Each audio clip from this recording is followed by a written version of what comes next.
እናትነት ትላላችሁ። ሩታዬ እናት ስትሆን እንዴት አማረባት! እንዴት አያችኋት?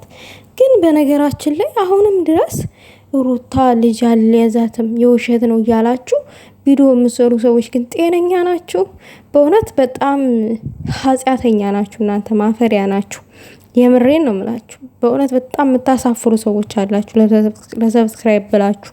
ሰላም ጤና ይስጥልኝ ውድና የተከበራችሁ የቻናሌ ተከታታዮች እንደምን ቆያችሁልኝ?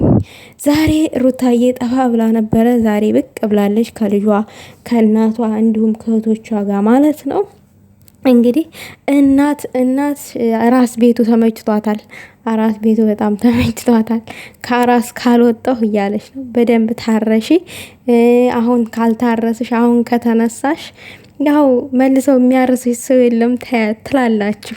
የምር ደግሞ ጡት ስታጠባ አንድ እናት በደንብ መጠጣት መብላት አለባት። ምክንያቱም ልጁ ከሷ ጡት ስለሆነ እንትን የሚለው ማለት ነው የሚመገበው ሁለት ሰው ነው።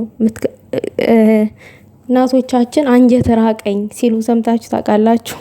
አንጀት ራቀኝ ይላሉ አንዳንድ ጊዜ ምግብ ሳይበሉ ልጅ ሲያጠቡ ማለት ነው። እና ሩታዬ አዎ ነቃ ነቃ ብለሻል። ዛሬ እንግዲህ እናቷን ፕራንክ አድርጋለች።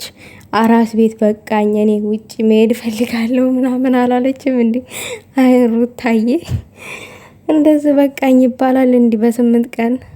ያው እናትሽ ግን በጣም ባህሉን አልረሱም። ባህሉን ወጉን በስነ ስርዓት ጠብቀው ነው የያዙት። በጣም ነው ደስ ያለኝ እናቶቻችንን ባህል ማለት ነው።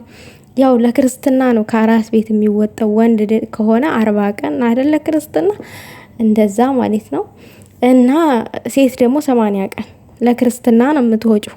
አሁን እንዴት ይወጣል? ሩታዬ ተይ፣ እንደዚህ እናትሽን አታስደንግጫቸው። ተይ እንጂ ተይ። ያው ግን እናትም እህትም አያችሁ፣ ልክ ሩታ ለካ ራሷ ነች የጎዳችው። እናቷ እህቷ እንደዚህ ሽኩትኩት ነው አሉላት። ከዚህ በፊት ራሷን ነት የጎዳችው ሩታ እንጂ እውነት ቤተሰቦቿ ጠልተዋት ወይንም ሳይፈልጉ ቀርተው አይደለም። ዛሬ የተረዳሁት እውነታ ያንን ነው። እናት ደግሞ ምንጊዜም እናት ናት፣ በልጇ አጨክንም ምንጊዜም ቢሆን ማለት ነው። እና የኔ ሴት ወይዘሮ ሩታዬ ነቃ ነቃ በይ።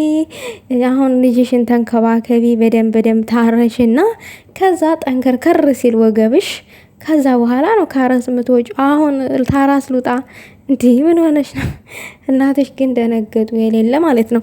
በዛ አጋጣሚ እኔ መናገር የምፈልገው ነገር አለ። ምን መሰላችሁ ቤተሰብ?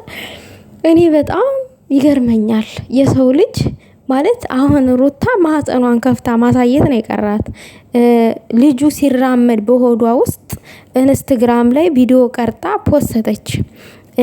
እንደገና ደግሞ አሁን ልጁ ሲወለድ ልጁ እያለቀሰ እጁንም አይተናል፣ እያለቀሰም ድምጡን ሰምተናል። ልጅ አልወለደችም፣ ውሸት ነው ትላላችሁ? መልካም ቲዩብን እየወለደችው የእውነት እሷ አልወለደችም። ምን አይነት አንዳንድ ቆሻሻ ሰዎች አላችሁ። ነግበኔ ሴት ሆናችሁ የዝን ያክል የአረመኔ የጭካኔ ጥግ አታሳዩ። ሴት ሆናችሁ ማለት ነው። በሴት ልጅ ላይ በሰው ቁስል ላይ እንጨት አትስደዱ። የምሬን ነው የምላችሁ።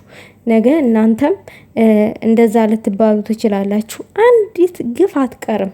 እውነት ሰው የዘራውን ነው የሚያጭደው።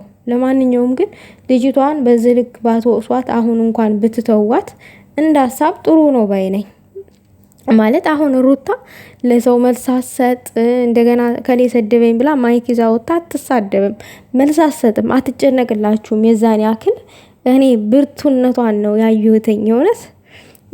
ለምን ተሰደብኩኝ ብሎ ጧት ማታ የሚያላዝን አለ እየወጣ። ሩታ ግን ለማንንም መልስ ሰጥታ አታውቅም። በዛ አጋጣሚ በጣም ጠንካራ ናት፣ ጀግና ነች የምር። እና ሰውን በዚህ ልክ መከታተል ጥሩ አይደለም። ልጅም ብትወልድ ልጅም ባትወልድ ተጎጇም ተጠቃሚዋም እሷ ናት። እኛ ግን ያልበላንን በዚህ ልክ ባናክ ጥሩ ነው ባይ ነኝ። ሩታዬ ማንንም ስለማሰሚ ልብሽ ደንዳና ስለሆነ በእውነት ኮራውብሽ። አሁንም ጠንካራ ብለሽ ልጅሽን አሳድጊ ማለት ፈልጋለሁ። የእናንተ ሀሳብ ምን እንደሆነ አላውቅም ውዶቼ። ሀሳብ አስተያየት ካላችሁ ውስጥ ጣል አድርጉበት።